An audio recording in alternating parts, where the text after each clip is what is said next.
have 6 minus 5 is 1, and 6 plus 5 is 11.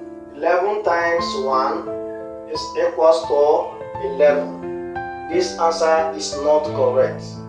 You have to apply BODMAS rule. But before that, please, I'd like you to subscribe and like my channel. Thank you for watching. Okay, let's go. BODMAS. Alright, you apply BODMAS. So the first priority first.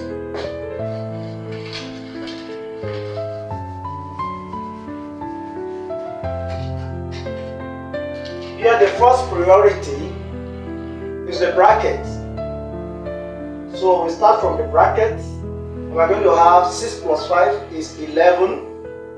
The next priority is multiplication.